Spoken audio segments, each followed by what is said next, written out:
This is the Chicago Golf Report podcast, hosted by Walter Liss. Our guest this episode is Tony Frandria, Golf Course Superintendent at Odyssey Golf Foundation in Tinley Park. How did you find your way into turf grass, agronomy, becoming a golf course superintendent? What were the steps from a young age to get you to where you are right now?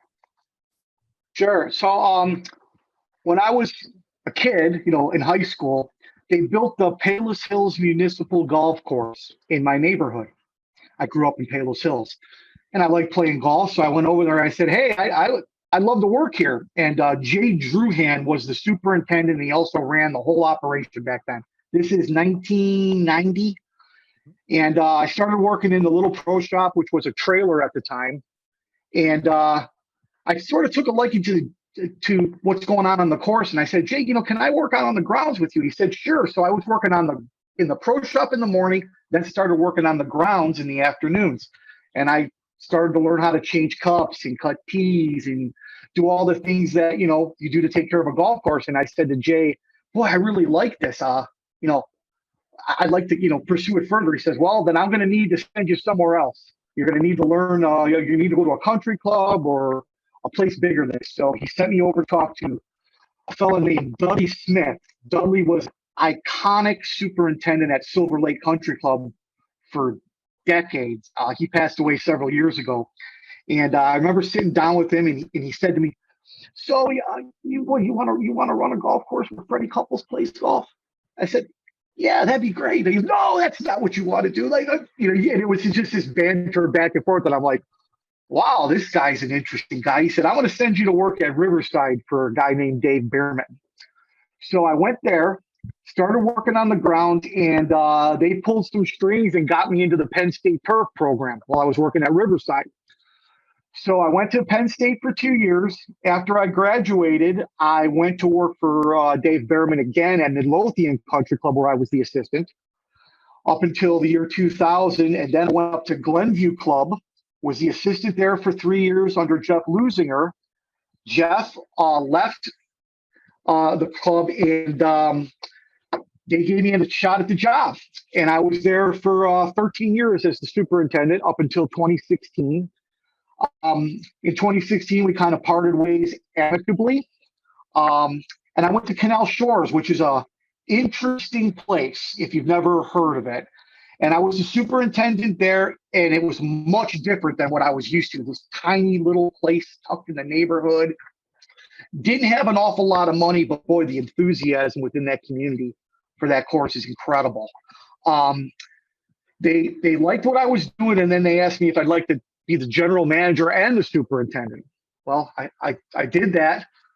A bit overwhelming, but great experience. And I was there for 4 years. And they brought a management company in, and the dynamics kind of changed. And then I decided that, I was going to move on. And I came here to Odyssey Golf Foundation, which is also a charity organization, just like Canal Shores, where we cater to veterans and golfers with special needs.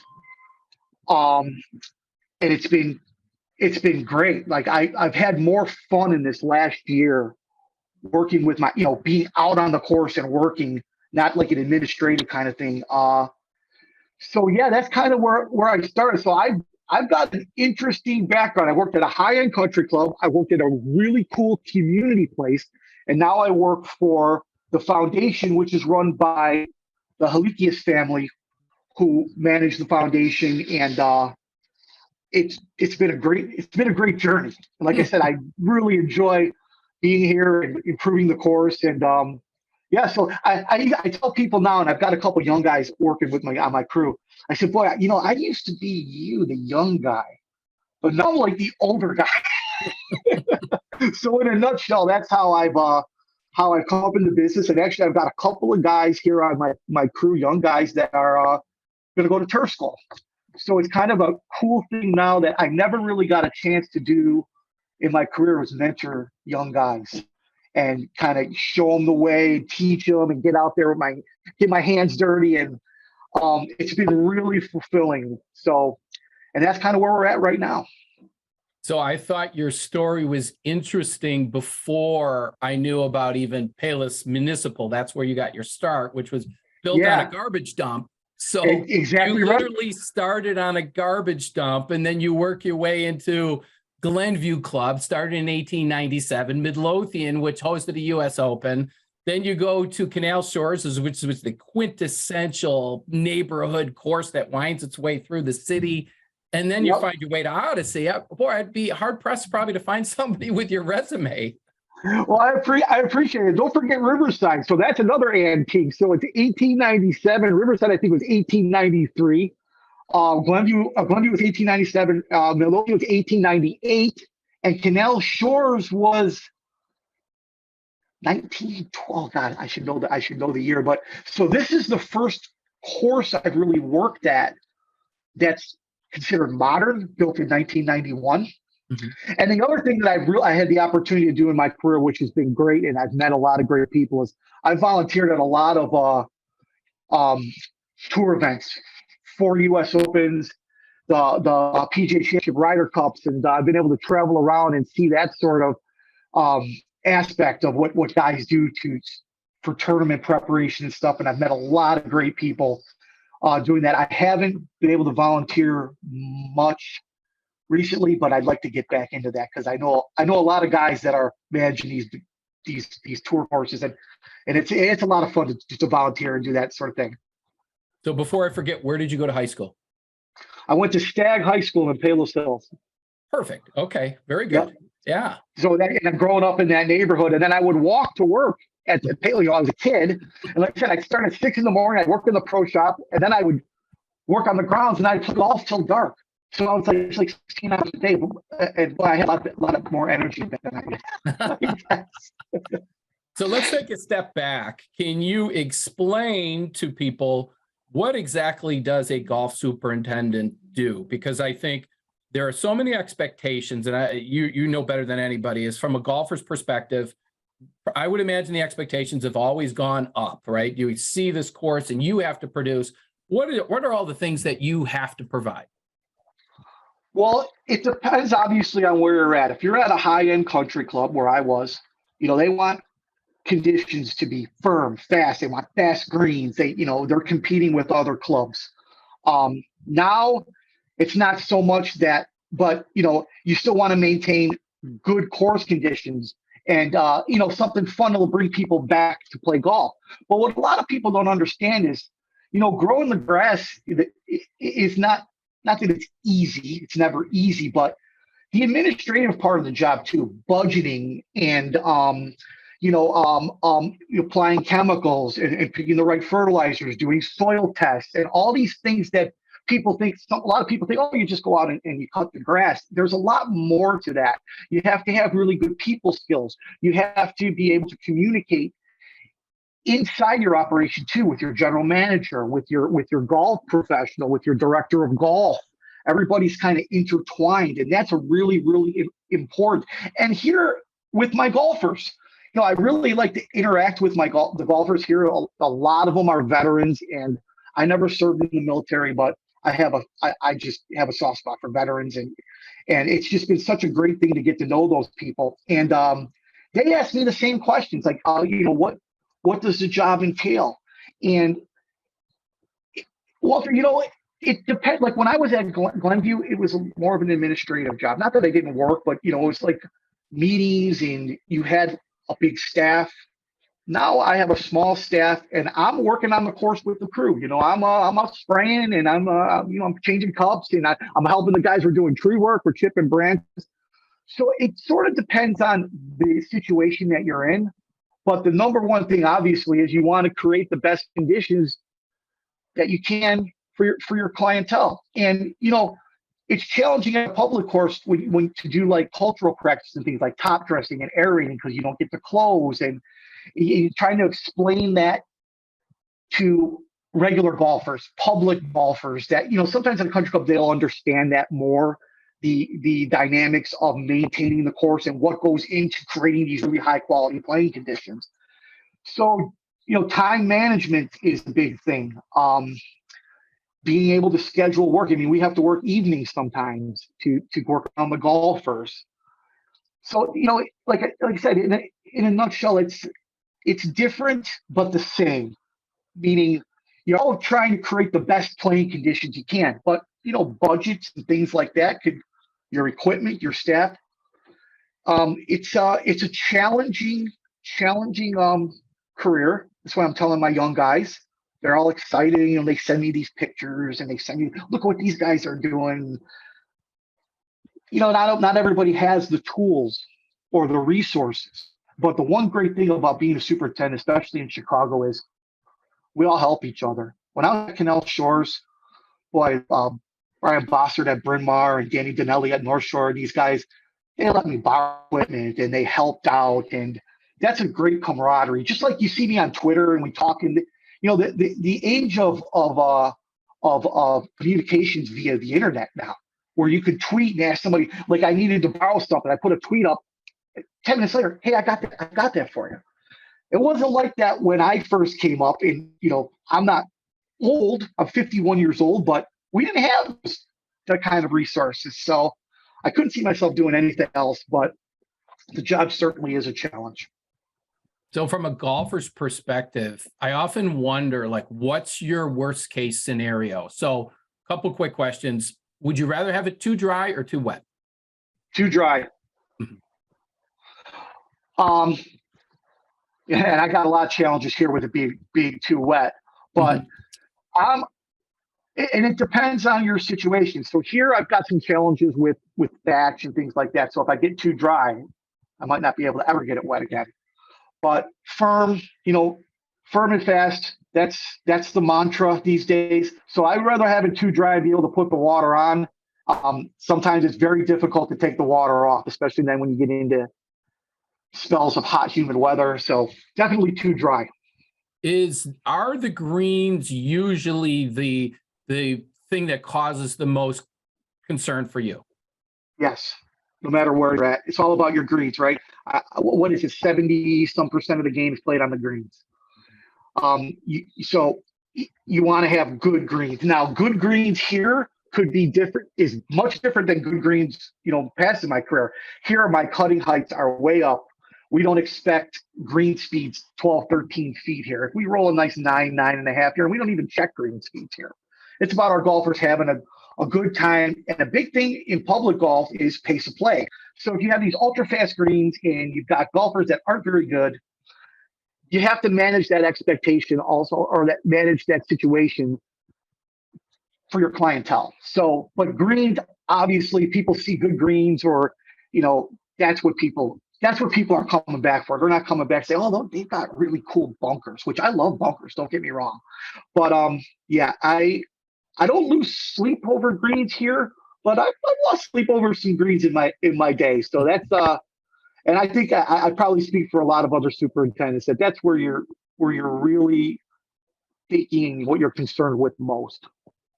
Can you talk a little bit about the role of technology in your job? How's it changed since you first started to now? Sure. So when I was younger, to check soil moisture, you take a knife and put it in the green, or you take a soil probe and you're like, oh, it's wet. Now we have moisture meters. I actually just bought one. It's right here in my office. Now we have moisture meters where we can track moisture in different quadrants. Some guys are using these meters now that measure firmness. And irrigation systems have come a long way for conserving water and putting water exactly where you want it. Now we have GPS sprayers where we can spray only where you want to put product down, where it's better for the environment. It saves money. Yeah, I mean that's three big ones there. The technology, and it just keeps changing. It's amazing the tools that we have now that we can utilize. And some guys have been in the business a little bit longer than me, can even tell you more so, like, wow, I remember having center row quick coupler where you have to go and water at night. You have to have night watermen. Now everything's on a computer. Like I have my computer here. We have a decent irrigation system here, which I'm thankful for. That's all computerized, and flow is monitored that way. But before there was just plug the head in, turn it on. Same thing with pump stations now.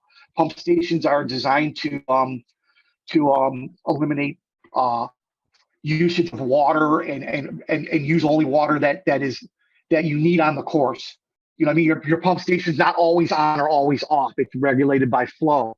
So those are some things that have definitely evolved since I've got into business.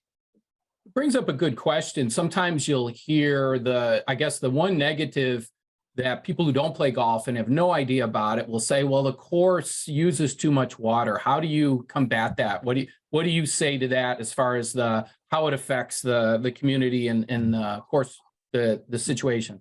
You know, it's interesting that because people say that, and then you'll drive by an industrial park and the sprinklers will be on in the rain.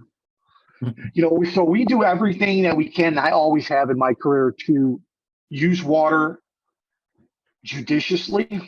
And when you have an irrigation system that's designed to put water down and not flood irrigate, it's an interesting line you walk when people say that, because you need obviously water to grow turf, but I could speak for many super to say we're doing everything that we can to reduce water usage. And that also has to do with if you've got the conditions where you could not water as much because your turf is super healthy, it drains well.